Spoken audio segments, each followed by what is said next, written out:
nakaraang linggo nagpunta ang Operation Bayanihan sa Santa Ana sa Cagayan para handugan ng tulong ang mga nasalanta ng bagyong Dindo. Sa isang barangay naman sa Bangi sa Ilocos Norte, 100 magsasaka ang naperwisyo rin ng bagyo nang mapinsala ang kanilang mga palayan.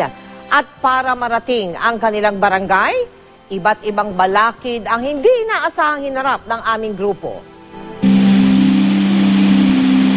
Sa pagpapatuloy ng Operation Bayanihan, nagtungo ang aming grupo sa Ilocos Norte, isa sa mga napuruhan ng hagupit ng bagyong Dindo. Sa aming paghatid ng tulong, hinarap namin ang ilang hamon. Mula sa Cagayan, isang sirang tulay ang naging balakid sa aming pagtawid sa bayan ng Pagudpod. Mataas po ang level ng tubig, kaya yung rampa po ng ferryboat ay mataas din. Kaya may posibilidad na hindi kaya kaakyat ito, ma'am. Yung heavy na ito. Kinabukasan, muli naming sinubukang tumawid. Una kami nagtungo sa Barangay Poblasyon.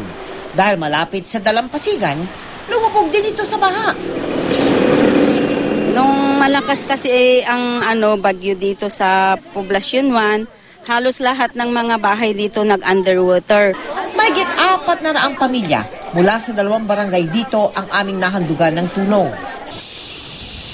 Sunod namin binisita ang Barangay Payak sa Bangi, kung saan 10 ektarya ng palayan ang nasira ng bumaha dahil sa pag-apaw ng ilog.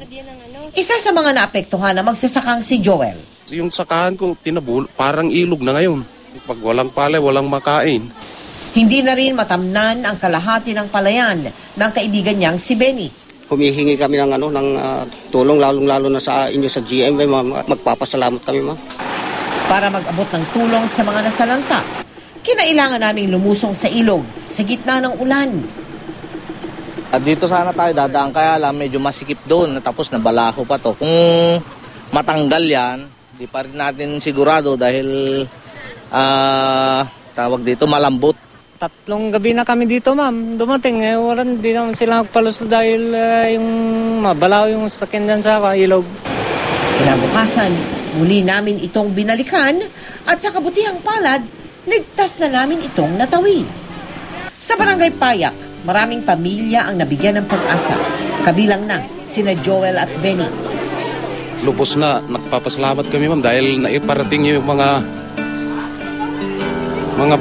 pangtustos namin sa pang-araw-araw, ma'am. Maraming salamat ulit, ma'am. Malayo man ang aming tatawirin, kakayanin ang bawat hamon para tayo'y makabangon. Mahigit 800 pamilya sa bayan ng Bangi at Pagudpod sa Ilocos Norte ang ating nahandugan ng tulong sa Operation Bayanihan.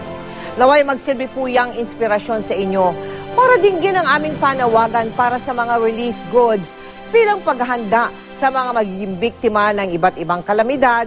Alam nyo naman, ngayon ay tagbagyo na naman. Samantala, maraming salamat sa mga naging katuwang namin sa Operation Bayanihan sa Ilocos Norte. Sa mga nais pong maging bahagi ng iba't ibang projects ng GMA Kapuso Foundation, kabilang na ang Operation Bayanihan, maaari po kayo magsadya sa aming tanggapan o magdeposito sa aming mga bank account o sa anumang sangay ng Cebuana Luwalier. Pwede rin po kayo mag-log on sa www.kapusofoundation.com.